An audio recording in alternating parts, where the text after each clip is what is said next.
welcome to your Saturday update from Granada Reports. First tonight, Liverpool have sacked their manager, Arne Slot. The Dutch head coach steered the club to their 20th Premier League title last year, but faced a difficult second season. Mike Hall has more. Well, it's fair to say few Liverpool fans were expecting this news today, and yet it isn't a huge shock. Arne Slot has been under pressure most of this season. It's been a bitterly disappointing one for the Reds.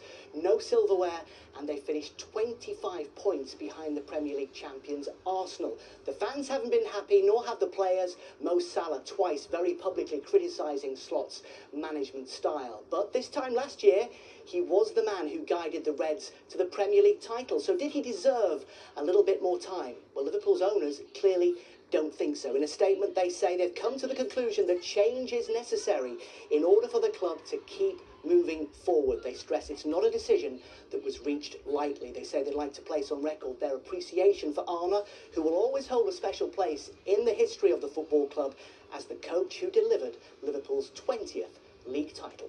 The timing has caught me by surprise. I thought if they were going to do this, it would have been immediately after the season. I don't know why it's taken almost a week to get to this decision. So in terms of the results on the pitch and how the mood around the club felt, change was probably needed, and that is unsurprising.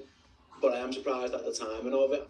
Well, you can expect this story to move very quickly now. It's understood Liverpool already have a shortlist for their next manager, and top of that list is the former Bournemouth boss, Andoni Iraola. Liverpool will want the new manager in place very quickly to begin recruitment for next season.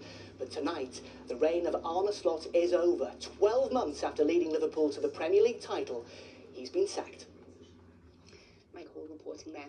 Next, a 15-year-old girl has died after she was pulled from the water on Formby Beach this bank holiday Monday. Chieza Nyanjoa was airlifted to Alderhay Children's Hospital, where she died this morning. 3 young people have now passed away in water-related accidents across the northwest this week. 12-year-old Junior Slater died on Tuesday after being seen entering the River Ribble in Lancashire, and just a few hours later, 17-year-old David Teeter Jr.'s body was pulled from Pickmere Lake in Cheshire. The fathers of 2 of the girls killed in the Southport stabbings have taken part in a charity football match. Elsie Stankham and Alice de Silva Aguirre were murdered in the attack, along with 6-year-old BB King. Today, their dads, David and Sergio, each captained a side in Blackpool to raise money for a charity set up in memory of Elsie. 2 groups of teams, really nice guys. They reached out to us about 6 months ago saying that they wanted to raise money for our charities today, playing football, and asked us if we wanted to get involved, and we were really keen to do so. It's good, everyone just try to doing some fundraising, help somehow, and thanks to people being very kind. So yeah, we're grateful for all the community. Around 40,000 people will be getting in their last bit of rest this evening before taking on the Great Manchester Run tomorrow. The annual half marathon is set to see its biggest ever turnout this year, with thousands of participants raising money for good causes, running alongside professional athletes. I am very beyond excited to do this 10k with my twin. It's my first time doing it. What's it going to feel like when you cross the finish line? Are you going to try and cross the finish line together? Yes, we are. And when we cross the finish line, we are going to celebrate with Nando's and Prosecco. Come on! Good luck, everybody. Well, next tonight, it's congratulations to Wigan Warriors, who have won their 22nd Challenge Cup. It was back-to-back wins, with the women's squad defeating St Helens in their final before the men's beat cup holder Hull KR at Wembley. It extends their lead as the club with the most Challenge Cup wins. And before we go, best of luck to Liverpool's Sadek Baraba in the Britain's Got Talent final this evening. The 66-person dance group will hit the stage to compete for £250,000 and a coveted slot at the Royal Variety Performance. And now for the weather, here's Emma. Mum, wet wipes, toilet or bin? Bin. Why? United Utilities sponsors ITV Granada weather.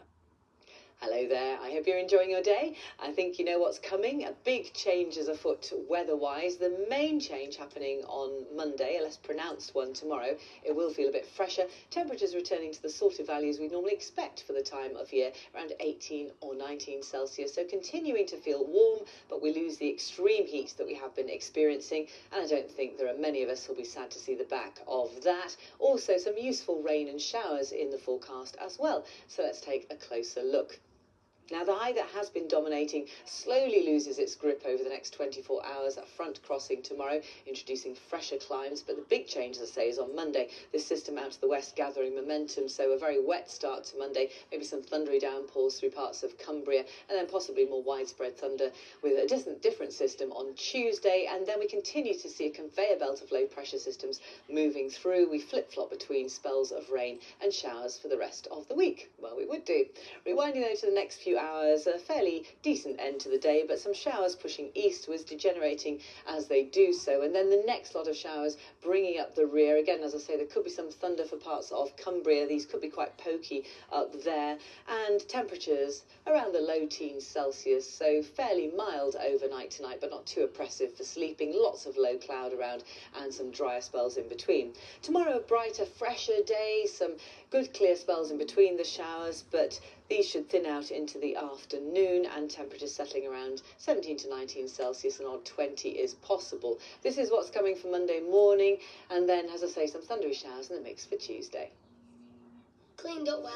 United Utilities sponsors ITV Granada weather.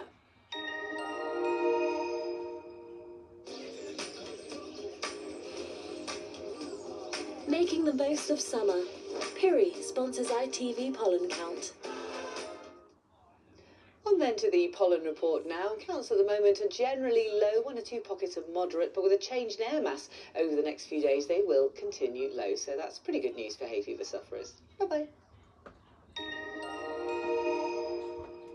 And that's it from us. We're back tomorrow just before 4 o'clock. For now, enjoy the rest of your Saturday. Bye-bye.